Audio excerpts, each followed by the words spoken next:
जी नमस्कार, मैं हूं शैलेंद्र चौधरी। स्वागत करता हूं मैं आपका आपके अपने YouTube channel learn with Shailendra में। तो साथियों, इस वीडियो में हम लोग देखने वाले हैं ईवीएस यानी कि पर्यावरण के वो महत्वपूर्ण क्वेश्चन जो आपके पेपर के लिए बहुत ज़्यादा बहुत बहुत बहुत ज़्यादा मैं कहूँगा महत्वपूर्ण क्वेश्चन मैंने इस वीडियो में शामिल किए हैं। टॉप 30 क्वेश्चन ऐसे शामिल किए हैं जिनके आपके पेपर में आने की बहुत बहुत ज़्यादा संभावना है। यही क्वेश्चन हो सकता है इनमें से 10 से 12 क्वेश्चन आपको डायरेक्ट आपके पेपर में देखने के लिए मिल जाएंगे। तो चलिए वीडियो को हम लोग शुरू कर लेते हैं। वीडियो शुरू करने से पहले अगर आप लोग चैनल पर नए हैं तो चैनल को सब्सक्राइब कर लीजिएगा, वीडियो को लाइक एंड शेयर कर दीजिएगा। और अगर आप लोग नोट्स लेना चाहते हैं सीटेट के लिए तो आप लोग 9808347403 इस नंबर पर मैसेज करके आप लोग सीटेट के कंप्लीट नोट्स ले सकते हैं। यहाँ आपको सीटेट के कंप्लीट नोट्स के अलावा सभी सब्जेक्ट के प्रैक्टिस सेट भी दिए जाएंगे। पूरा 150 मार्क्स के 20 प्रैक्टिस सेट दिए जाएंगे पेपर 1 और पेपर 2 दोनों के लिए। और अगर आप पेपर 1 के लिए या पेपर फर्स्ट के लिए पीआरटी के पेपर के नोट्स लेते हैं तो नोट्स, प्रैक्टिस सेट, इसके अलावा 20 प्रैक्टिस सेट ईवीएस के और 20 प्रैक्टिस सेट मैथ्स के भी आपको अलग से प्रोवाइड करा दिए जाएंगे। तो चलिए वीडियो को शुरू कर लेते हैं। वीडियो शुरू करने से पहले अगर आप लोग चैनल पर नए हैं तो चैनल को सब्सक्राइब कर लीजिएगा, वीडियो को लाइक एंड शेयर जरूर कर दीजिएगा। क्वेश्चन नंबर 1 की तरफ चलते हैं। क्वेश्चन नंबर 1 पेपर में आया हुआ क्वेश्चन है। लास्ट टाइम में क्वेश्चन आप लोगों से पूछा गया था कि एनसीईआरटी की ईवीएस पाठ्य पुस्तक के एक अध्याय में वहीदा प्रिज्म, जो वहीदा है, वहीदा प्रिज्म जो नौसेना में अधिकारी हैं उनके बारे में एक चैप्टर है, मैंने पढ़ाया हुआ है। जम्मू कश्मीर की रहने वाली हैं वो, और नौसेना में डॉक्टर के रूप में उनके अनुभव का वर्णन है। इसे शामिल करने के क्या कारण है, इसको शामिल क्यों किया गया है, क्या कारण है, आपको यहाँ पर बताना है। तो स्टेटमेंट है 4। ज्यादातर सीटेट में वैसे ही क्वेश्चन पूछे जाते हैं। डायरेक्ट क्वेश्चन आपके 30 ईवीएस के क्वेश्चन आएंगे तो 5 7 10 रहेंगे, बाकी के 15 20 क्वेश्चन आपको डायरेक्ट नहीं मिलेंगे। कुछ में स्टेटमेंट होगा, कुछ में मैचिंग होगा, इस तरीके से क्वेश्चन आपको देखने के लिए मिलेंगे। तो क्या कारण है पहला, उनका अनुभव लैंगिक रूढ़ियों को चुनौती देता है। जी हाँ, बिल्कुल देता है, ये स्टेटमेंट बिल्कुल ठीक है। उनकी कहानी सशस्त्र बलों में एक चिकित्सा अधिकारी के जीवन की झलक देती है, बिल्कुल देती है। यह समझना कि प्रिज्म 7 रंगों को दर्शाता है, तो वहीदा प्रिज्म के नाम से आप लोग प्रिज्म 7 रंगों को दर्शाता है, इसका उस चैप्टर से कोई लेना देना नहीं है। तो ये स्टेटमेंट बिल्कुल रॉन्ग हो जाएगा, ये स्टेटमेंट बिल्कुल हमारा रॉन्ग हो जाएगा। और लास्ट ऑप्शन पे आते हैं कि उसके सामने आने वाली कठिनाइयों और उससे निपटने के तरीकों को समझाना, तो ये भी बिल्कुल सही ऑप्शन है। तो एक तरीका तो ये है, आपने आंसर निकाल लिया। दूसरा तरीका ये है, जब आप लोग सारे ऑप्शन पढ़ लेते, सभी ऑप्शंस को पढ़ लेते, तो आप इस ऑप्शन को एलिमिनेट कर देते। ऑप्शन सी जो है आपका, ये ऑप्शन एलिमिनेट हो जाता है। इसलिए मैं बोलता हूं कि जब भी आप लोग सॉल्व कर रहे हैं सीटेट का पेपर, वहां ऑप्शंस को एलिमिनेट करके चलिए, आप लोगों का क्वेश्चन 100% सही जाएगा। तो जब हमने इसमें सी ऑप्शन को एलिमिनेट कर दिया तो जहां जहां सी हो उसे हटा देंगे। ऑप्शन ए में सी है, ऑप्शन सी में सी है और ऑप्शन बी में भी सी है, तो इन तीन ऑप्शन में सी था। क्वेश्चन कितना आसान बन गया सॉल्व करने के लिए। तो ऑप्शन डी जो है 100% हमारा सही हो गया। 1% भी हमें डाउट नहीं रखना है, 1% भी डाउट नहीं होना चाहिए। हालांकि क्वेश्चन बहुत बड़ा था, आप लोग क्वेश्चन पढ़कर डर जाते, लेकिन जिन लोगों ने प्रैक्टिस की है वो विद इन 5 से 10 सेकंड में इस क्वेश्चन को निकाल देते, सॉल्व कर देते। इसलिए मैं बार बार कहता हूँ सीटेट में प्रैक्टिस बहुत ज़्यादा इंपॉर्टेंट है, प्रैक्टिस बहुत ज़्यादा महत्वपूर्ण है। प्रैक्टिस जितनी ज़्यादा करोगे उतना ही आपका अच्छा स्कोर रहने वाला है सीटेट में। क्वेश्चन 2, पक्षियों का अध्ययन करने वाले ने यह परीक्षण किया है कि पक्षियों की एक विशेष प्रजाति में नर पक्षी अपने घोंसले बनाते हैं, मादा पक्षी उन सभी घोंसलों को देखती है और उनमें से जो उसे सबसे अच्छा लगता है उसमें से वही अंडे देने का निश्चय करती है। इस पक्षी का नाम है। तो जितने भी पशु हैं, पक्षी हैं, कौन सा पक्षी अपना घोंसला किस तरीके से बनाता है, कहाँ बनाता है, ये सब कुछ मैंने आपको पढ़ा रखा है। और 2 ऐसे मादा पक्षी मैंने बताए थे जो अपना घोंसला नहीं बनाते। ये क्या करते हैं, अपने जो नर पक्षी होता है उसी के घोंसले में अपने अंडे देते हैं। पहला है कोयल, कोयल कभी भी अपना घोंसला नहीं बनाती और कोयल क्या करती है, कोयल के घोंसले में ही अंडे देती है। दूसरी है मादा वीवर, मादा वीवर भी कभी अपना घोंसला खुद नहीं बनाती, वो क्या करती है, नर वीवर जो घोंसला बनाता है उनमें से एक एक करके वो सभी घोंसलों को देखती है और उसमें जो घोंसला उसे पसंद आता है उसी घोंसले में वो अपने अंडे दे देती है। तो क्वेश्चन के अकॉर्डिंग जो हमारा आंसर बनेगा ये वीवर बर्ड या वीवर पक्षी ऑप्शन बी जो है ये हमारा करेक्ट आंसर बन जाएगा क्वेश्चन नंबर 2 के लिए। अगला क्वेश्चन है क्वेश्चन 3। क्वेश्चन 3 पर आते हैं। अगर आपको वीडियो पसंद आ रहा है तो वीडियो को प्लीज लाइक और शेयर करते चलिएगा, कमेंट भी आप लोग करते चलिएगा। पोचमपल्ली, पोचमपल्ली से क्वेश्चन पूछा गया है। पोचमपल्ली से ज्यादातर क्वेश्चन पूछा ही जाता है कि पोचमपल्ली खूबसूरत डिजाइन की चमकदार रंगों की साड़ियों और विशेष प्रकार की बुनाई जिसे पोचमपल्ली भी कहते हैं के लिए विख्यात जिला है। यह निम्न में से किसका भाग है? यह किसका भाग है? तमिलनाडु का भाग है, कर्नाटक का भाग है, महाराष्ट्र का भाग है या तेलंगाना का भाग है? तो पहले ये क्वेश्चन आता था पोचमपल्ली का, तो पहले इसका आंसर होता था आंध्र प्रदेश। पहले क्या आंसर होता था इसका? आंध्र प्रदेश होता था। अब आप जानते हो आंध्र प्रदेश से एक राज्य अलग कर दिया गया है, एक राज्य नया बना दिया गया है तेलंगाना। तो अब पोचमपल्ली जो है तेलंगाना का हिस्सा है, इसलिए अब इसका आंसर जो माना जाता है ऑप्शन नंबर डी जो है तेलंगाना माना जाता है। तो इसका राइट आंसर जो होगा ऑप्शन नंबर डी तेलंगाना हो जाएगा। अगला क्वेश्चन है क्वेश्चन 4।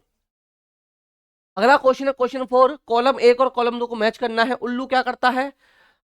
उल्लू करता है भाई पक्षी जिसकी आंखें सामने की ओर होती है। उल्लू की आंखें सामने की ओर होती हैं, तो ए का मैच करेगा हमारा थर्ड। ए का मैच करेगा थर्ड, ए का बन जाएगा थर्ड ऑप्शन। रेशम की काट करता है, अपनी मादा को कई किलोमीटर दूर से उसकी गंध से पहचान लेता है, तो बी का जो ऑप्शन बनेगा ये बी का ऑप्शन बनेगा 4। अब आते हैं ईगल। ईगल हमसे 4 गुना दूरी से अच्छे से देख सकता है, तो सी का ऑप्शन बनेगा फर्स्ट। और बचता है डी हमारे पास स्लॉथ। स्लॉथ क्या करता है? पेड़ से उल्टे लटक कर 16 घंटे सोता है, तो इसका ऑप्शन बनेगा सेकंड। तो ये करेक्ट आंसर इसका हो जाएगा। ए का सेकंड, बी का 4, सी का फर्स्ट और डी का सेकंड ऑप्शन, ये इसका करेक्ट आंसर बन जाएगा। सभी के बारे में मैंने डिटेल में पढ़ा रखा है। आप लोग चाहे तो चैनल पर जाकर मेरी लगातार प्रैक्टिस देख लीजिए। सीटेट में कुछ और पढ़ने की जरूरत नहीं पड़ेगी। ईवीएस में 4 वीडियोस मैंने डाले हुए हैं, एक थर्ड का है, फोर्थ का, फिफ्थ का, और एक ऐसा वीडियो मैंने बनाया है कि कुछ टॉपिक ऐसे हैं जो जिनसे लगातार सीटेट में क्वेश्चंस बनते रहे हैं, उस उन सभी टॉपिक को मिलाकर ही भी मैंने एक वीडियो बना दिया है। तो चारों वीडियो देखिए, उसके बाद जो मैंने प्रैक्टिस कराई है उस प्रैक्टिस को कीजिए। ईवीएस में 30 आउट ऑफ 30 आपको मिलेंगे, इतना मैं आपको भरोसा दिलाता हूं। क्वेश्चन 5, क्वेश्चन 5 की तरफ चलते हैं। अलबरूनी से क्वेश्चन पूछा गया है और ये क्वेश्चन भी आपका सीटेट में पूछा गया क्वेश्चन है कि अलबरूनी के बारे में निम्नलिखित कथनों में से कौन सा एक कथन सही नहीं है? सही उत्तर चुने। देखिए नहीं है आ गया, क्या आ गया? नहीं है आ गया। जहां नहीं आ जाए ऐसे क्वेश्चन को आपको बहुत ही ध्यान से सॉल्व करना है। नहीं वाले क्वेश्चन में हम लोग अक्सर जल्दबाजी में गलतियां कर देते हैं। तो ऑप्शन ए, अलबरूनी जहां से आए थे उसे आजकल उज्बेकिस्तान कहते हैं। तो पहले क्वेश्चन पूछा जाता था डायरेक्ट कि अलबरूनी कहाँ से आए थे, किस देश से आए थे, तो उज्बेकिस्तान करेक्ट आंसर हो जाता था। लेकिन सीटेट का लेवल थोड़ा सा बढ़ गया है, तो ये क्वेश्चन भी अब स्टेटमेंट के रूप में पूछा गया है। ऑप्शन 2, 1000 से भी ज्यादा साल पहले वे भारत आए थे, तो ये ऑप्शन भी बिल्कुल करेक्ट है। ऑप्शन सी, उसने भारत के उस समय के तालाबों के बारे में कुछ भी नहीं लिखा है, तो ये ऑप्शन रॉन्ग हो गया भाई, बल्कि उसने भारत के तालाबों के बारे में लिखा है, तो ये ऑप्शन रॉन्ग है। ऑप्शन डी, उसने अपने लेखों में भारत के तालाब बनाने की तकनीक की प्रशंसा की है, तो ये ऑप्शन भी बिल्कुल ठीक है। रॉन्ग पूछा गया था, तो रॉन्ग हमारा ऑप्शन सी हो जाएगा। रॉन्ग क्या हो जाएगा? हमारा ऑप्शन सी करेक्ट आंसर बन जाएगा। क्वेश्चन 6 की तरफ चलते हैं। क्वेश्चन 6, दिल्ली के राज्य क्षेत्र के मानचित्र के कोने में नीचे दिया गया है पैमाना छापा है। एक पैमाना जो है 1 सेंटीमीटर बराबर 960 मीटर है, यानी कि 1 सेंटीमीटर पैमाना जो होगा मैप पर वो एक्चुअल में 960 मीटर के बराबर होगा। तो इसमें दिया गया है यदि इस मानचित्र पर किन्हीं दो स्थलों की मापी गई दूरी 39.8 सेंटीमीटर है तो इन स्थलों के बीच की वास्तविक दूरी क्या होगी? मैप पर दूरी है 39.8 सेंटीमीटर, तो वास्तविक दूरी आप लोगों को बतानी है। 1 सेंटीमीटर बराबर 960 मीटर हो गया, तो 39.8 सेंटीमीटर में कितने मीटर बनेंगे?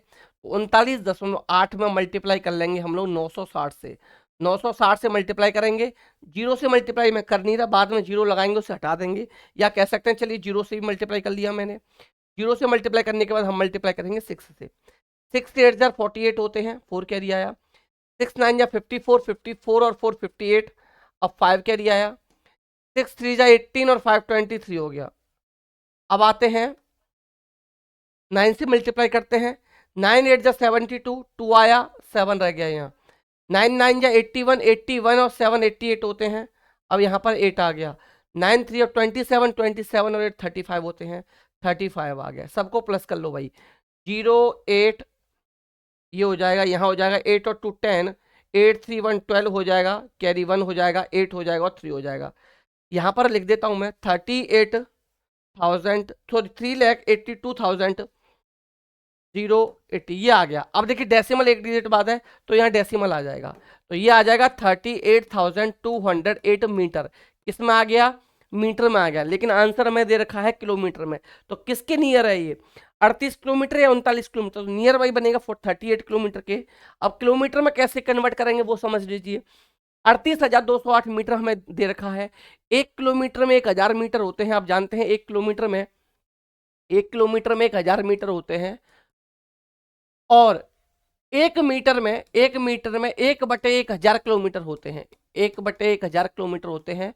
तो हमने क्या किया, मीटर को कन्वर्ट किया किलोमीटर में, तो 38,208 में डिवाइड कर दिया हमने 1000 से, तो ये जाएगा 38.208 के बराबर, यानी 38 किलोमीटर 208 मीटर बनेगा। तो ये नियर बाई बनेगा 38 किलोमीटर के। और 500 से ऊपर चला जाता, 500 चला जाता, तो हम इसको कन्वर्ट कर देते 39 किलोमीटर में अप्रोक्सीमेट में। तो चलिए क्वेश्चन 7 पर आते हैं। क्वेश्चन 7, और भाई ऐसा क्वेश्चन एक पूछा जाएगा, एक क्वेश्चन डायरेक्शन का भी आपसे पूछा जाएगा, याद रखिएगा, एक क्वेश्चन आपका डायरेक्शन का भी आपसे पूछा जाएगा। अगला क्वेश्चन है क्वेश्चन नंबर 7 पर आते हैं। क्वेश्चन नंबर 7 कि राजस्थान के रेगिस्तानी इलाके में मुख्यतः पाए जाने वाले खेजड़ी वृक्ष के बारे में दिए गए कथनों पर विचार कीजिए। खेजड़ी वृक्ष के बारे में मैंने आपको एक स्टोरी सुनाई थी कि जोधपुर के गांव खेजड़ी में खिचड़ी के वृक्ष पाए जाते हैं। अमृता की वहां की भी जो कहानी थी वो मैंने सुना रखी है, आपको डिटेल में पढ़ा भी रखा है, कहानी के रूप में भी सुना रखा है। आप लोग चैनल पर जाकर उस वीडियो को देख लीजिएगा, आपका कोई भी डाउट नहीं बचेगा। मैं कह रहा हूँ 4 वीडियो को देख लीजिए और प्रैक्टिस कीजिए, कहीं से कुछ भी मत पढ़िए। इतना विश्वास आप लोग कीजिए कि ईवीएस में आपका 30 में 30 स्कोर ही रहने वाला है। ऑप्शन ए, इस वृक्ष को उगाने के लिए अधिक जल की आवश्यकता नहीं होती, बहुत सही ऑप्शन है। इसको ज्यादा पानी नहीं चाहिए होता। यह वृक्ष बहुत उपयोगी है, इसकी छाल से दवाइयां बनाई जाती हैं और लोग इसके फलों को खाना पसंद करते हैं। तो ये ऑप्शन भी बिल्कुल करेक्ट यहाँ पर हो जाता है। ऑप्शन सी, इस वृक्ष की लकड़ी को शीघ्र कीड़ा लग जाता, भाई ये ऑप्शन गलत है। इसकी लकड़ी को कीड़ा नहीं लगता, जब ही उसके राजा ने, वहां के राजा ने यहाँ से लकड़ी लाने के लिए, इस पेड़ की लकड़ी लाने के लिए भेजा था, तो ऑप्शन ये रॉन्ग हो गया। अब देखिए फिर एलिमिनेशन मेथड समझिए, बार बार इसी पे आ जाता हूं, मेरी कहानी यहीं आके रुक जाती है कि एलिमिनेशन मेथड बेस्ट है। जब सी हमने एलिमिनेट कर दिया तो सी हमारा आंसर में नहीं आएगा। ऑप्शन बी में सी है, ऑप्शन ए में भी सी है और ऑप्शन सी में भी सी है, एक ही ऑप्शन बचता है ऑप्शन डी, यही करेक्ट आंसर हमारा बन जाएगा। यह वृक्ष छायादार वृक्ष नहीं है, तो देखिए डी एलिमिनेट कैसे किया, ऑप्शन गलत हो गया। भाई यह छायादार वृक्ष है, इसकी छाया में पशु बैठते हैं, खेलते हैं, बच्चे भी इसकी छाया में खेलना पसंद करते हैं। और ऑप्शन ई, इस क्षेत्र के जानवर इस वृक्ष की पत्तियों को खाना पसंद करते हैं। तो ये ऑप्शन बिल्कुल हमारा करेक्ट ऑप्शन था। तो ए बी ई, ए सही है, बी सही है, ई सही है, आंसर बन गया ऑप्शन डी। क्वेश्चन नंबर 7 का ऑप्शन डी करेक्ट आंसर हमारा बन गया। अगला क्वेश्चन है क्वेश्चन 8, निम्नलिखित में से हाथियों के बारे में सही कथन चुनिए। हाथियों के बारे में क्वेश्चन पूछा गया है, सीटेट का आया हुआ क्वेश्चन है। एक छोटी सी बारीकी, एक छोटी सी गलती आपका पूरा क्वेश्चन नहीं गलत करा सकती थी। सिर्फ एक वर्ड की हेराफेरी एग्जामिनर ने की है, जिसने भी क्वेश्चन बनाया है एग्जामिनर बहुत ही चालाक किस्म का रहा होगा, उसने क्वेश्चन बनाया, छोटी सी गलती डाली थी। जिसने बारीकी से पढ़ा है, एक एक चीज पढ़ी है, जिसने प्रैक्टिस की है, वही गलती को पकड़ पाता। ऑप्शन डी से चलते हैं, हाथी कीचड़ और पानी से खेलना पसंद करते हैं, सही ऑप्शन है। हाथी बहुत अधिक आराम नहीं करते, वे दिन में 2 से 4 घंटे ही सोते हैं, बिल्कुल सही ऑप्शन है। अब आप कहोगे सर दोनों सही निकाल दिए, तो दो तो स्टेटमेंट है, दोनों रॉन्ग हो गए, लेकिन दोनों रॉन्ग कैसे हुए समझिए। वयस्क हाथी एक दिन में 200 किलोग्राम से अधिक पत्तियां और झाड़ियां खा सकता है, और 3 महीने के हाथी के बच्चे का वजन सामान्यतः 100 किलोग्राम होता है। तो अगर हम बात करें दोनों ऑप्शन की, तो एग्जामिनर ने बस छोटी सी गलती की थी, और कुछ लोग जिन्होंने ऊपर ऊपर से पढ़ा है वो इस गलती को नहीं पकड़ पाते, क्योंकि 100 और 200 किलोग्राम का डाटा उनके माइंड में था कि ये हाथी वाले चैप्टर में आता है, तो वो लोग इससे कंफ्यूज हो जाते। गलती क्या की है, एग्जामिनर ने क्या गलत दिया है कि हाथी 3 महीने के हाथी के बच्चे का वजन सामान्य 100 किलोग्राम नहीं होता भाई, ये 200 किलोग्राम होता। एक तो ये चीज गलत कर दी, 200 किलोग्राम कर दिया उसने यहाँ, और यहाँ दे रखा है वयस्क हाथी एक दिन में 200 किलोग्राम नहीं खाता भाई, 100 किलोग्राम खाता है। तो इसने ऐसे घुमा दिया था, ऐसे उसने घुमा दिया था, 200 की जगह 100, 100 की जगह 200, स्टेटमेंट चेंज कर दिए थे उसने दोनों। उसने क्या किया, दोनों स्टेटमेंट में एक छोटा सा डाटा चेंज कर दिया, और जिसने बारीकी से पढ़ा था वो इसको पकड़ पाता, वरना आप लोग गलत कर देते। तो ऑप्शन सी और डी सही है। जब ऑप्शन सी और डी सही है तो ऑप्शन ए जो है ये हमारा करेक्ट आंसर इस क्वेश्चन के लिए बन जाएगा। अगला क्वेश्चन है 9। मिजोरम के जंगलों की जाने वाली झूम खेती के बारे में भाई क्वेश्चन दिया है। आया हुआ क्वेश्चन है, मोस्ट इंपोर्टेंट क्वेश्चन है, ऐसे ही आएंगे स्टेटमेंट में, क्वेश्चन ऐसे ही पूछे जाएंगे, और ये समझ लीजिए 8 से 10 क्वेश्चन इसी वीडियो से पूछे जाएंगे। नीचे दी गई कथनों पर विचार कीजिए। ठीक है भाई, विचार करते हैं। एक फसल काटने के पश्चात उस भूमि को खुला छोड़ देते हैं, उस पर कुछ वर्षों तक कुछ भी उगाया नहीं जाता। तो सबसे पहले याद रखिएगा झूम खेती कहाँ होती है, मिजोरम में होती है, बिल्कुल सही ऑप्शन है। इस भूमि पर उगने वाले बांस और खरपतवार को काट कर जला दिया जाता है। ठीक है भाई, बिल्कुल सही ऑप्शन। उखाड़ा नहीं जाता, एग्जाम में उखाड़ा देता है, उखाड़ा नहीं जाता, याद रखिए, उखाड़ा दे जहां दे दिया वो गलत हो जाएगा। इसके पश्चात बीज बोने से पहले इस भूमि को गहरा जोता जाता है। भाई गहरा नहीं जोता जाता, गहरा नहीं जोता जाता, ऑप्शन रॉन्ग है। इसको हल्का सा खोदा जाता है। इसको क्या किया जाता है, हल्का सा खोदा जाता है, ऑप्शन रॉन्ग हो जाएगा। ऑप्शन डी, रासायनिक उर्वरकों और कीटनाशकों का उपयोग आवश्यकता अनुसार किया जाता है।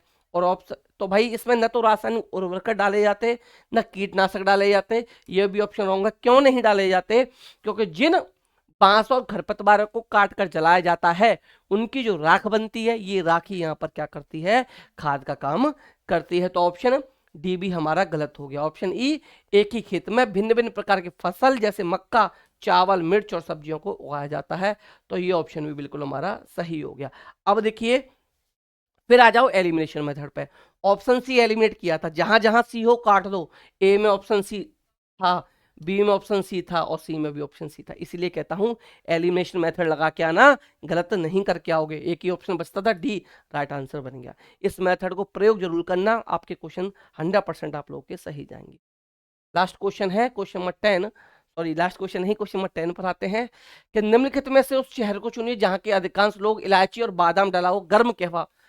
तो टाइम वेस्ट नहीं करेंगे इस क्वेश्चन में, छोटा सा क्वेश्चन, जम्मू कश्मीर या श्रीनगर कह सकते हैं।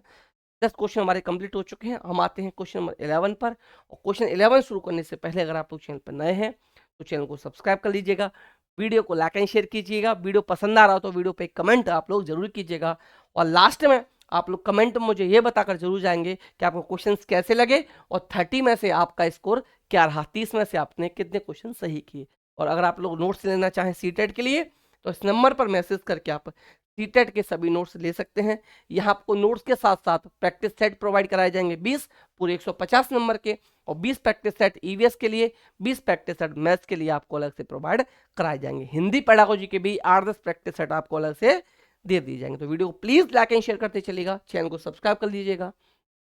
क्वेश्चन 11, क्वेश्चन 11 है, ठहरे हुए जल पर मिट्टी का तेल डालना, ठहरे हुए जल पर मिट्टी का तेल डालना बरसात के दिनों में मच्छरों के प्रजनन को रोकने का एक सामान्य तरीका है। ठहरे हुए जल पर मिट्टी का तेल डालना बरसात के दिनों में मच्छरों के प्रजनन को रोकने का एक सामान्य तरीका है। इसका क्या कारण है, इसका कारण क्या है भाई, ये आपको यहाँ पर बताना है। ऑप्शन ए, मिट्टी के तेल से मच्छरों को ऑक्सीजन की आपूर्ति बाधित हो जाती है। टाइम वेस्ट नहीं कर रहे, यही सही ऑप्शन होगा भाई। तेल इसलिए डाला जाता है क्योंकि जो केरोसिन होता है, मिट्टी का तेल होता है, इससे क्या होता है, ऑक्सीजन की आपूर्ति जो है बाधित होती है और उन्हें ऑक्सीजन नहीं मिल पाती, और वहां पर जो उनका लार्वा जो होता है वो मर जाता है। ठीक है, तो ऑप्शन ए इनका करेक्ट आंसर बन जाएगा। क्वेश्चन 12, निम्नलिखित में से कला के कौन से रूप में प्राकृतिक रंगों जैसे नील, हल्दी, मिश्रित और पुष्पों के वर्णों के एक पेड़ों की छाल से मिश्रित चावल के रंगीन पेस्ट व चित्रकला करना पेंटिंग निहित है। तो पेंटिंग निहित इनमें से कौन सा है भाई, मधुबनी है, वर्ली है, कलमकरी है, या फुलकरी है। तो कौन सा हो जाएगा, मधुबनी हो जाएगा। और मधुबनी कहाँ का, बिहार का जिला है, बिहार की ही ये पेंटिंग है। कहाँ की है भाई, बिहार की पेंटिंग है, याद रखिएगा। वर्ली, वर्ली कहाँ की है? महाराष्ट्र की है। कभी कभी मैचिंग में दे देता है, कभी कभी क्या करता है, इनको मैचिंग में पूछ लेता है। कलमकरी कहाँ की है? कलमकरी है आपकी आंध्र प्रदेश की। कलमकरी कहाँ की हो जाएगी? आंध्र प्रदेश की हो जाएगी। फुलकारी पंजाब, फुलकारी पंजाब, ठीक है। जम्मू कश्मीर भी आता है, पंजाब भी आ जाता है। तो ये चार ऑप्शन कभी कभी मैचिंग में आ जाते हैं। पंजाब या जम्मू कश्मीर कर लीजिएगा लास्ट वाले ऑप्शन में, पंजाब या जम्मू कश्मीर, पंजाब और जम्मू कश्मीर, ठीक है, याद रखिएगा। क्वेश्चन 13 पर चलते हैं कि निम्नलिखित में से पेंगुइन का क्या एक अभिलक्षित गुण नहीं है? पिछली बार जो एग्जाम हुआ है जुलाई में, उसमें क्वेश्चन पूछा गया था कि पेंगुइन का इनमें से गुण कौन सा नहीं है। उनकी त्वचा मोटी और उनके शरीरों में बहुत वसा फैट होता है, बिल्कुल सही ऑप्शन है। उनका शरीर जो है धारा रेखी है, तो भाई धारा रेखी है, इसी वजह से वो स्विमिंग इजीली कर पाती हैं। वे अपना रंग आसपास के वातावरण के अनुसार बदलते हैं और वे साथ साथ इकट्ठे रहते हैं, भाई ग्रुप में रहते हैं। जब तीनों ऑप्शन हमें सही मिल गए तो ये ऑप्शन गलत हो गया कि वे आसपास के वातावरण के अनुसार अपना रंग नहीं बदलते, अपना रंग नहीं बदलते। ऑप्शन सी रॉन्ग हो गया, इसलिए ऑप्शन सी ही राइट बन जाएगा, क्योंकि हमसे यहाँ पर रॉन्ग ही पूछा था, हमसे यहाँ पर रॉन्ग ही पूछा गया था। तो 13 का ऑप्शन सी करेक्ट आंसर हमारा हो जाएगा। क्वेश्चन 14, निम्नलिखित पर्वतारोहण ग्रुप लीडर को निभाने के लिए दी जाने वाली जिम्मेदारियों को चुनिए। दी जाने वाली जिम्मेदारी, जो पर्वतारोहण को जिम्मेदारी दी जाती हैं, उनमें से आपको बताना है क्या क्या दी जाती हैं। तो ऑप्शन ए, बाकी सदस्यों की सामान ले जाने में सहायता करना, बिल्कुल सही ऑप्शन है भाई।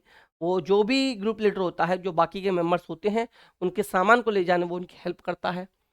अपने ग्रुप में आगे रहना गलत हो गया भाई, और सदस्यों को पीछे चलना बिल्कुल गलत हो गया, ठीक है। वो सबसे आगे नहीं रहता बल्कि वो सबसे पीछे रहता है, तो ऑप्शन बी रॉन्ग हो गया। जहां जहां भी हो उड़ा दो, जहां जहां भी हो उड़ा दो। ऑप्शन डी में है बी उड़ा दिया, ऑप्शन ए में है उड़ा दिया। एक ऑप्शन एलिमिनेट करते ही दो ऑप्शन आपके अपने एलिमिनेट कर दिए, और आपके क्वेश्चन को सही होने की प्रोबेबिलिटी 1/2 हो गई। 50-50 चांस हो गए कि आपका क्वेश्चन सही जाएगा, ठीक है। विश्राम के लिए अच्छा स्थान ढूंढना और भोजन की व्यवस्था करना सही ऑप्शन है। जो उचित प्रकार से नहीं चढ़ सकते उन्हें रुकने के लिए कहना, और ऑप्शन डी, जो साथी बीमार हो उनका ध्यान रखना। तो ये ऑप्शन भी बिल्कुल ठीक है। तो यहाँ पर अब तक 3 ऑप्शन सही मिले हमें। तो कौन कौन सा सही मिला है? जो उचित प्रकार से नहीं चढ़ सकते उन्हें रुकने के लिए कहना, ये गलत हो जाएगा। तो यहाँ पर जो राइट बनेगा ए, सी और ई, ए सी ई सही बनेगा, यानी कि ऑप्शन बी करेक्ट हो जाएगा। यानी कि ऑप्शन बी जो है ये करेक्ट आंसर हमारा बन जाएगा। अगले क्वेश्चन पर आते हैं, क्वेश्चन 15। बीन तथा तुम्बा जैसे वाद्य यंत्र किस सूखी चीज से बनते हैं? लौकी से बनते हैं। ऑप्शन ए करेक्ट आंसर हो जाएगा, टाइम वेस्ट नहीं करेंगे इस पर हम। विटामिन ऐसे पदार्थ हैं जो, भाई विटामिन कैसे पदार्थ हैं, साइंस का क्वेश्चन था, सीटेट में आया वो क्वेश्चन है, सीटेट पेपर 1 में आया था, सीटेट पेपर 1 में आया वो क्वेश्चन है कि हमारी उपापचय दर बढ़ाकर भागन में कमी लाते हैं, स्वस्थ रहने के लिए दवाई के रूप में लिए जाते हैं, पेशियों का विकास करके हमें ताकतवर बनाते हैं। ये तो प्रोटीन का काम है भाई, प्रोटीन का काम है ये तो, ठीक है, पेशियों को ताकतवर। हीनता जिन रोगों से बचाव के लिए थोड़ी सी मात्रा में आवश्यक होते हैं प्रोटीन, तो सॉरी विटामिन, तो ऑप्शन डी जो है करेक्ट आंसर हो जाएगा। Vitamin A B C D E K, ये सभी हमारे लिए बहुत ज्यादा जरूरी होते हैं। तो क्या है? हीनता जन रोगों से बचाव के लिए थोड़ी मात्रा में हमारे लिए आवश्यक है। क्वेश्चन नंबर 16 का ऑप्शन डी करेक्ट आंसर यहाँ पर हो जाएगा। क्वेश्चन 17, नेफेंथिस पौधे के बारे में दिया गया है, इसके बारे में मैंने आपको डिटेल में पढ़ा रखा है, एक एक चीज मैंने आपको डिटेल में बताई। तो कौन सा सही है ये बताना, इनमें से सही कथन कौन से हैं ये आपको बताना है। यह पौधा कीड़े मकोड़ों और चूहों को फंसाकर उनका शिकार कर सकता है, बिल्कुल सही ऑप्शन है। यह हमारे देश में नहीं पाया जाता, भाई गलत ऑप्शन है। हमारे देश में बिल्कुल पाया जाता है। ये पौधा कहाँ कहाँ पाया जाता है? ये पौधा आपका ऑस्ट्रेलिया पाया जाता है, ऑस्ट्रेलिया के अलावा आपका इंडोनेशिया पाया जाता है, इंडोनेशिया में पाया जाता है। कहाँ पाया जाता है? ऑस्ट्रेलिया, इंडोनेशिया, और भारत में मेघालय में पाया जाता है। भारत के मेघालय राज्य में भी ये पाया जाता है। तो ये कहना गलत होगा कि हमारे देश में नहीं पाया जाता। तो ऑप्शन बी कर दिया हमने एलिमिनेट, ऑप्शन बी हमने एलिमिनेट कर दिया। तो जहां जहां बी हो काट दो। ऑप्शन ए में बी है, कट गया। ऑप्शन सी में है, कट गया। 2 ऑप्शन बचते हैं, बाकी देखते हैं। यह पौधा कीड़ों मकोड़ों को खींचने के लिए मोहक आवाज निकालता है। भाई मोहक आवाज नहीं निकालता, खुशबू निकालता है, जिससे ये कीड़े मकोड़े इसकी तरफ आकर्षित होते हैं। तो सी जहां हो उसे भी काट दो। तो लास्ट वाले में सी है, डी ऑप्शन में सी है, तो ये भी कट गया। ऑप्शन डी, इसका आकार घड़े जैसा होता है इसलिए इसको घटपड़ी भी कहा जाता है। मैंने बताया इसको, नेफेंथिस को हिंदी में घटपड़ी भी कहते हैं। तो इसका आकार घड़े जैसा होता है, सही बात है। जिसका मुंह पत्ती से ढका होता है, जब मैं आपको ईवीएस पढ़ा रहा था वहां मैंने आपको इसका फिगर भी दिखाया था, तो पत्ती से ढका रहता है। कोई भी कीड़ा मकोड़ा इसके मुंह के ऊपर पहुंचते ही इसमें फंस जाता और बाहर नहीं निकल पाता। तो ये स्टेटमेंट भी ठीक है, यानी ए और डी ठीक है, ए और डी ठीक है। इट मीन्स ऑप्शन बी जो है ये करेक्ट आंसर हमारा बन जाएगा। ऑप्शन बी जो है ये करेक्ट आंसर हमारा बन जाएगा। आते हैं 18वें क्वेश्चन पर, क्वेश्चन नंबर 18। क्वेश्चन नंबर 18 पे चलते हैं। प्रत्येक स्थान के नाम के साथ उस क्षेत्र में बनाए जाने वाले सामान्य घरों का सही विवरण का मिलान कीजिए। ऐसे क्वेश्चन भी आजकल किस में आने लगे हैं भाई, मैचिंग में आने लगे हैं। ये क्वेश्चन भी कैसे पूछे जाने लगे हैं, मैचिंग में पूछे जाने लगे हैं। तो मनाली में घर कैसे बनाए जाते हैं भाई, सबसे पहले देख लेते हैं जो इजी लगे आपको। सबसे इजी राजस्थान के घर होते हैं भाई, कैसे बनाए जाते हैं, मिट्टी के घर जिनकी छतें कटीली होती हैं। तो बी का 4 जहां नहीं है उसे काट दो, सी में नहीं है कट गया। ये क्वेश्चन को सॉल्व करने का तरीका है, पेपर आप ऐसे सॉल्व करेंगे। बी का फर्स्ट है, से भी काट दो। अब आते हैं असम। असम में घर बांस के खम्भों पर 10 से 12 फुट ऊपर बनाए जाते हैं। तो यानी कि सी का बनेगा 1, सी का 1 यहां भी है, सी का 1 यहां भी है। अब आते हैं लद्दाख। लद्दाख में घर कैसे बनते हैं भाई, लद्दाख में घर बन जाएंगे आपके कैसे, पत्थर के बने घर और छतें लकड़ी की बनी होती हैं। तो ये बिल्कुल ठीक है। तो डी का फिफ्थ यहां भी ठीक है। अब ए पर आते हैं। ए 3 से मैच करेगा, 2 से मैच करेगा, वही आंसर बनेगा। कि मनाली में घर पत्थर या लकड़ी से ढालू वाले छत वाले घर होते हैं या हाउस बोट होते हैं। हाउस बोट नहीं होते भाई, ये होते हैं पत्थर या लकड़ी से बने ढालू छतों वाले घर। तो ए का 2, तो ए का 2 यानी कि ए का यहाँ थर्ड था, ये ऑप्शन भी कट गया। 3 ऑप्शन हमने काट दिए, एलिमिनेट कर दिए, रिजेक्ट कर दिए। एक ही ऑप्शन बचता है ऑप्शन डी, यानी कि ए का सेकंड, बी का फोर्थ, सी का फर्स्ट एंड डी का फिफ्थ। ये हमारा करेक्ट आंसर बन जाएगा यहाँ पर। ये हमारा क्या बनेगा, करेक्ट आंसर बनेगा क्वेश्चन नंबर 18 के लिए। नेक्स्ट है क्वेश्चन नंबर 19। कैंचुओं से रिलेटेड क्वेश्चन है। ये क्वेश्चन भी सीटेट में कई बार पूछा गया है।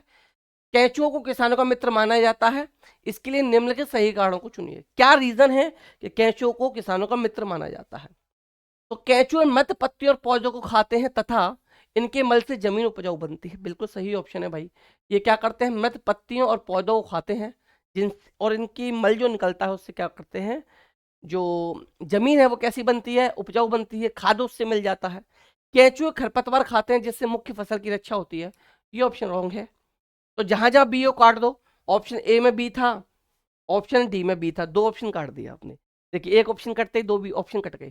केंचुए जमीन में छेद बनाते हैं जिससे जमीन पोली हो जाती है, जिससे उसे इस हवा मिलती है। बिल्कुल ठीक है। केंचुए द्वारा बनाए गए छेदों से जमीन को आसानी से हवा और पानी मिलता है, सही ऑप्शन है। तो ए सी डी ठीक है, ए सी ठीक है, इसमें डी नहीं है। तो ऑप्शन बी, देखिए इसमें उल्टा दे दिया, घुमा दिया थोड़ा सा, सी डी और ए दे दिया कंफ्यूज करने के लिए। तो ऑप्शन बी जो है यही हमारा राइट आंसर इस क्वेश्चन के लिए बन जाएगा। अगला क्वेश्चन है क्वेश्चन 20 के नीचे दिए गए जीवों के समूह में किन की दृष्टि श्रेष्ठ होती है और तथा वे मनुष्यों की तुलना में 4 गुना अधिक दूरियों को वस्तु से देख सकते हैं। मधुमक्खी, तितली, तितली नहीं, बाघ, तेंदुआ, सांड नहीं, सांप, रेशम कीट, छिपकली नहीं। एक ही ऑप्शन बचता है डी, चील, गिद्ध। चील और बाज ऑप्शन आते हैं ज्यादातर, चील और बाज ऑप्शन आता है, यहाँ दे दिया उसने चील, गौड़ और गिद्ध। तो ये ऑप्शन करेक्ट आंसर हो जाएगा ऑप्शन नंबर डी। अब आते हैं 21वें क्वेश्चन पर। 20 क्वेश्चन हमारे कंप्लीट हो चुके हैं। अगर आपको वीडियो ये सेशन क्लास पसंद आ रहा हो तो वीडियो को प्लीज लाइक कीजिएगा, वीडियो को शेयर कीजिएगा और एक प्यारा सा कमेंट भी आप लोग कर सकते हैं।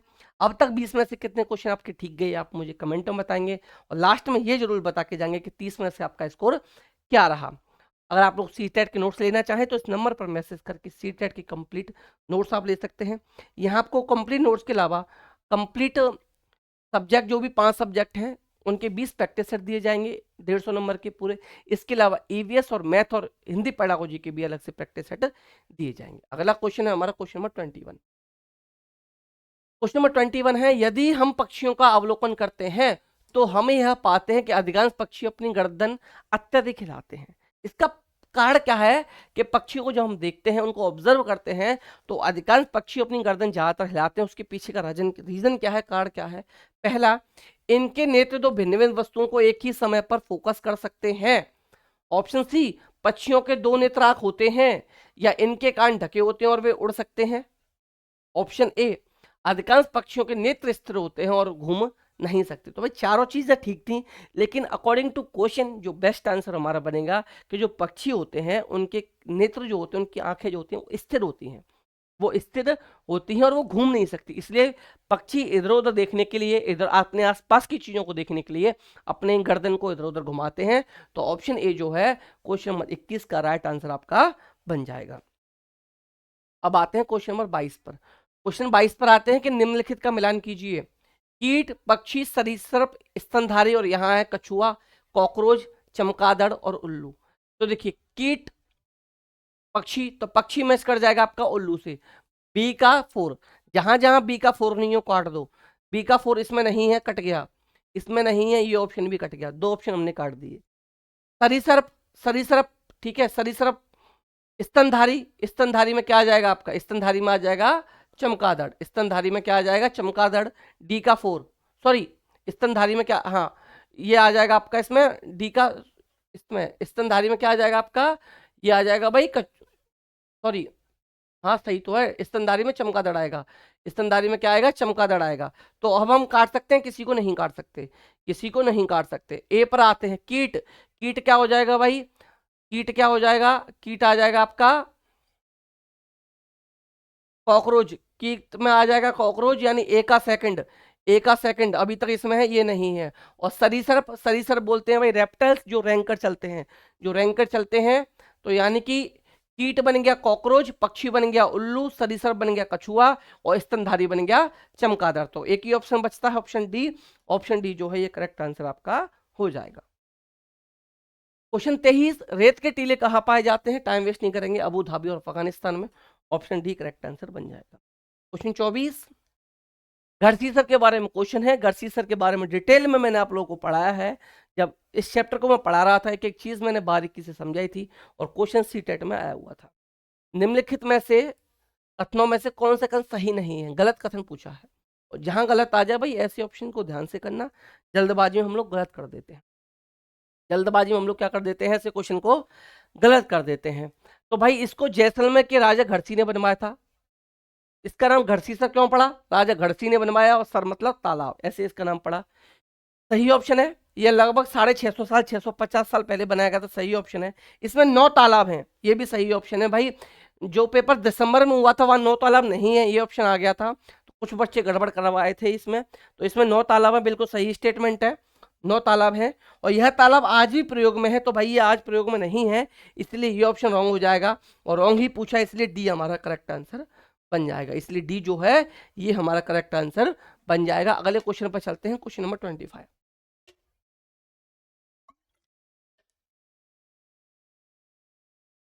क्वेश्चन कई बार पढ़ा चुका हूं, अच्छा क्वेश्चन है, पेपर में आने की संभावना बहुत ज्यादा है। टेपियोका, टेपियोका कसावा जिसे बोलते हैं, पौधे के खाने योग्य हिस्सा ए है, यानी इसका ए पार्ट खाया जाता है और यह बी में उगाया जाता है, तो ए और बी क्रमशः है। क्या इसकी पत्ती खाई जाती है, जी नहीं, मैंने क्या बताया था, इसकी जड़ खाई जाती है। और कैसे खाया जाता है, उबाल कर खाया जाता है। कैसे खाया जाता है, उबाल कर खाया जाता है, इसकी जड़ खाई जाती है। और कहाँ पाया जाता है, केरल राज्य में पाया जाता है। कहाँ पाया जाता है, केरल राज्य में पाया जाता है। तो ए जो होगा जड़ होगा, बी जो होगा केरल होगा, जड़ और केरल है ऑप्शन सी में, यानी कि ऑप्शन सी करेक्ट आंसर बन गया, यानी कि ऑप्शन सी करेक्ट आंसर हमारा बन गया। अगला क्वेश्चन है क्वेश्चन 26। अगला क्वेश्चन है 26 कि वाई के जिले, वाई के जिले एक्स में, वाई के जिले एक्स में इत्र, गुलाब जल और केवड़ा जल बहुत बड़े पैमाने पर तैयार किया जाता है। एक्स और वाई क्या है, एक्स और वाई क्या है, तो एक्स है भाई कन्नौज और बी है वाई है उत्तर प्रदेश। तो वाई के जिले यानी उत्तर प्रदेश के जिले एक्स में, तो उत्तर प्रदेश के जिले कन्नौज में। आप जानते हैं कन्नौज उत्तर प्रदेश का ऐसा जिला है जो इत्र के लिए फेमस है, इत्र के लिए फेमस है, प्रसिद्ध है। तो ऑप्शन डी जो है ये इसका करेक्ट आंसर हो जाएगा। वर्ली महाराष्ट्र पढ़ा चुका हूं, मधुबनी बिहार पढ़ा चुका हूं, सोलन हिमाचल प्रदेश पढ़ा चुका हूं, सभी पढ़ाए हुए हैं, सब कुछ आपको पढ़ा रखा है, एक भी ऑप्शन ऐसा नहीं है इसमें से जो मैंने आपको पढ़ा नहीं रखा हो। क्वेश्चन 27, निम्नलिखित में से सही क्वेश्चन चुनिए। जिन जानवरों की बाहरी कान व शरीर पर बाल होते हैं वे बच्चे देते हैं, मैंने पढ़ाया था डिटेल में। जिनके बाहरी कान होंगे, शरीर पर बाल होंगे, बच्चे देंगे, सही ऑप्शन है। जिन जानवरों के बाहरी कान व शरीर पर बाल नहीं होते वे अंडे देते हैं, बिल्कुल सही ऑप्शन है। जिन जानवरों के बाहरी कान व शरीर पर बाल नहीं होते वे बच्चे देते हैं, रॉन्ग ऑप्शन है भाई। जिन जानवरों के बाहरी कान व शरीर में बाल होते हैं वे अंडे देते हैं, रॉन्ग ऑप्शन है, दोनों उल्टे दे दिए। तो ए और बी ठीक है, ए और बी ठीक है तो ऑप्शन डी ठीक हो जाएगा, ए और बी ठीक है तो ऑप्शन डी करेक्ट हो जाएगा। क्वेश्चन 28 पे आते हैं। क्वेश्चन 28 पे आने से पहले मैं कहना चाहूंगा, अगर आप लोग चैनल पर नए हैं तो प्लीज चैनल को सब्सक्राइब कर लीजिएगा, वीडियो को लाइक एंड शेयर कीजिएगा, ज़्यादा से ज़्यादा लोगों तक आपको इस वीडियो को शेयर करना है, ज़्यादा से ज़्यादा लोगों तक शेयर कीजिएगा, अपने फ्रेंड्स तक जो भी आपके साथ तैयारी करें सीटेट की सभी तक शेयर जरूर कीजिएगा। और अगर आप लोग नोट्स लेना चाहें सीटेट के लिए तो लास्ट में मैं नंबर बताऊंगा, उस नंबर पर मैसेज करके सीटेट के सभी नोट्स ले सकते हैं। लास्ट में कमेंट में मुझे बताकर आप लोग जरूर जाएंगे कि आपको वीडियो कैसा लगा, ये सेशन क्लास कैसा लगा और आपका फाइनल स्कोर कितना रहा 30 में से। और 30 मोस्ट इंपोर्टेंट क्वेश्चन है, जिन्होंने पढ़ा है, जो लोग तैयारी कर रहे हैं उनको पता है एक एक क्वेश्चन तरासा हुआ क्वेश्चन है, एक एक क्वेश्चन बहुत ही मेहनत से आप लोगों के लिए ढूंढ ढूंढ कर मैं लाया हूँ, मोस्ट इंपोर्टेंट क्वेश्चन आप लोगों के लिए मैं लेकर आया हूँ। ब्रेल लिपि के बारे में नीचे दिए गए कथनों का अध्ययन कीजिए। क्वेश्चन 28 है, ब्रेल लिपि से क्वेश्चन पूछा गया है कि ब्रेल लिपि मोटे कागज पर बिंदु उभरे बिंदु बनाकर लिखा जाता है, सही ऑप्शन है। यह 8 बिंदुओं पर आधारित, गलत हो गया भाई, ये 8 बिंदु नहीं 6 बिंदुओं पर आधारित। कितने बिंदुओं पर आधारित है? 6 बिंदुओं पर आधारित है। तो जहां बी हो उसे काट दो, जहां सेकंड ऑप्शन हो उसे काट दो। सेकंड ऑप्शन बी में है, सेकंड ऑप्शन डी में है, दो ऑप्शन एलिमिनेट। ये है एलिमिनेशन मेथड की ताकत। बिंदुओं की पंक्तियां किसी नुकीले औजार से बनाई जाती हैं, सही ऑप्शन हो गया। इससे उभरे बिंदुओं पर हाथ फेर कर पढ़ा जाता है, ये भी सही हो गया। यानी कि कौन कौन सा सही है आपका? देखिए सेकंड इसमें भी था, सेकंड इसमें भी था, कुछ पढ़ने की जरूरत ही नहीं थी। इस छोटी चीज आपको पता होती, 6 बिंदुओं पर आधारित है, तो आप इजीली आंसर पे पहुंच जाते, न तो आपका इतना टाइम वेस्ट होता और न ही आपका क्वेश्चन गलत होता। 1% भी चांस नहीं होते कि आपका क्वेश्चन रॉन्ग भी हो जाएगा। इसलिए मैं कहता हूं डिटेल में पढ़िए, एक एक चीज को पढ़िए, बारीकी से पढ़िए और एक एक वर्ड आपको एनसीईआरटी का पढ़ना है। बुक पढ़ने के बजाय मेरे नोट्स ले लीजिए, एक दिन में एनसीईआरटी पूरी उड़ा दोगे। वीडियो को 2.5 से 3 घंटे में सब वीडियोस को देख डालोगे जो मेरी ईवीएस की मैंने डाली हुई है, तो टाइम वेस्ट मत करो। अभी तक कुछ नहीं बिगड़ा, अभी तक आपने ईवीएस नहीं पढ़ा तो चारों वीडियो और मेरी प्रैक्टिस कर लो, ईवीएस में 30 में 30 मिलेंगे, इतना मैं आप लोगों को भरोसा दिलाता हूं। बस पढ़ना अच्छे से है भाई, पर फॉर्मेलिटी नहीं करनी, अच्छे से पढ़ना है। खिजड़ली आ गया, यहाँ रेगिस्तानी युग के बारे में आ गया, स्टाम्प पे लिख के दे रहा हूं। इतना बिलीव आप कर सकते हैं, इन 30 क्वेश्चन में से 10 से 12 क्वेश्चन आपको देखने के लिए मिलेंगे आज की वीडियो से ही। इतने इंपॉर्टेंट क्वेश्चन आप लोगों के लिए आज मैं लेकर आया हूं। रेगिस्तान योग के बारे में है कि रेगिस्तान योग के बारे में निम्नलिखित कथनों का अध्ययन कीजिए। तो फर्स्ट ऑप्शन रेगिस्तान योग के बारे में है, रेगिस्तानी योग एक ऐसा वृक्ष है जिसकी ऊंचाई हमारी कक्षा के कमरे के लगभग बराबर होती है, अर्थात 4 मीटर, यानी कि कह सकते हैं 12 से 13 फीट, यानी कि ये ऑप्शन बिल्कुल ठीक है। इस वृक्ष की जड़ें ऊंचाई लगभग 30 गुनी गहराई तक जमीन के अंदर भीतर जाती हैं, जब तक कि वे जमीन तक ना पहुंच जाए, ये भी बिल्कुल ठीक है। इसकी जड़ें जब तक जमीन में जाती हैं जब तक वो पानी तक ना पहुंच जाए। इस वृक्ष के तने में पानी एकत्रित होता है, ये भी बिल्कुल ठीक है। इसके तने में पानी एकत्रित होता है। यहाँ के लोग क्या करते हैं, अगर उन्हें पानी नहीं मिलता तो पतला पाइप डालकर इसके तने से पानी भी निकाल लेते हैं, तो ये स्टेटमेंट भी बिल्कुल ठीक है। तो एक ऑप्शन बचता है, जाहिर सी बात है वही गलत होगा क्योंकि 3 ही गिवन है। यह वृक्ष अबू धाबी में पाया जाता है, भाई अबू धाबी में नहीं ऑस्ट्रेलिया में पाया जाता है, ठीक है। तो ये ऑप्शन रॉन्ग हो गया। ABC सही है, ABC सही है तो ऑप्शन डी सही है। ABC सही है तो ऑप्शन डी हमारा सही है। डी गलत था, डी गलत था तो हमने 2 ऑप्शन तो काट दिए, डी गलत होते ही हमने 2 ऑप्शन एलिमिनेट कर दिए। अब आते हैं क्वेश्चन नंबर 30 पर, और क्वेश्चन 30 पर आने से पहले मैं कहना चाहूँगा, अगर आप लोग चैनल पर नए हैं तो प्लीज़ चैनल को सब्सक्राइब जरूर कर लीजिएगा, वीडियो को लाइक कीजिएगा, शेयर कीजिएगा, और एक फ्रेंड के साथ जो भी तैयारी कर रहे हैं सीटेट की उन सभी के साथ आप लोग शेयर जरूर कीजिएगा वीडियो को। और कमेंट में आप लास्ट में ये जरूर बता के जाएंगे कि आपका फाइनल स्कोर क्या रहा। और आप सीटेट के नोट्स लेना चाहें तो इस नंबर पर मैसेज करके सीटेट के सभी नोट्स ले सकते हैं, प्रैक्टिस सेट भी आप लोग यहाँ पर ले सकते हैं। अब आते हैं अपनी वीडियो के लास्ट क्वेश्चन पर। 3 खाद्य पदार्थों को वो समूह चुनिए जिनमें आयरन प्रचुर मात्रा में पाया जाता है, अधिक मात्रा में जिनमें आयरन पाया जाता है ये बताना है। आंवला में पाया जाता है, जी हाँ। सेब और कद्दू गलत हो गए, सेब खीरा गलत हो गया, गुड़ सही था, आंवला सही है, पालक सही है, कद्दू गलत हो गया। तो आंवला पालक गुड़ सबसे बेस्ट ऑप्शन ऑप्शन डी, आंवला पालक और गुड़, ये ऑप्शन डी जो है करेक्ट हो जाएगा क्वेश्चन नंबर 30 के लिए। तो ये थे आपके टॉप 30 बेस्ट 30 सुपर 30 क्वेश्चन आपके आज की वीडियो के, और इसमें से 10-12 क्वेश्चन मुझे उम्मीद है कि आपके पेपर में आप लोगों से पूछे जाएंगे। आई होप ये वीडियो, ये सेशन, ये क्लास आप लोगों को पसंद आया होगा। अगर वीडियो, ये सेशन, क्लास आप लोगों को पसंद आए तो वीडियो को प्लीज लाइक कीजिएगा, शेयर कीजिएगा हर एक फ्रेंड के साथ। जो भी लोग तैयारी कर रहे हैं सीटेट की, उन सभी के साथ वीडियो को आप लोग शेयर जरूर कीजिएगा। तो चलिए मिलते हैं नेक्स्ट वीडियो में, तब तक आप लोग हंसते रहिए, मुस्कुराते रहिए, और सीटेट पास करने के लिए पढ़ते भी रहिए। तो bye bye, take care, thank you, नमस्कार, जय हिंद। और नोट्स लेने के लिए इस नंबर पर मैसेज कर सकते हैं, नोट्स और प्रैक्टिस सेट आपको प्रोवाइड करा दिए जाएंगे।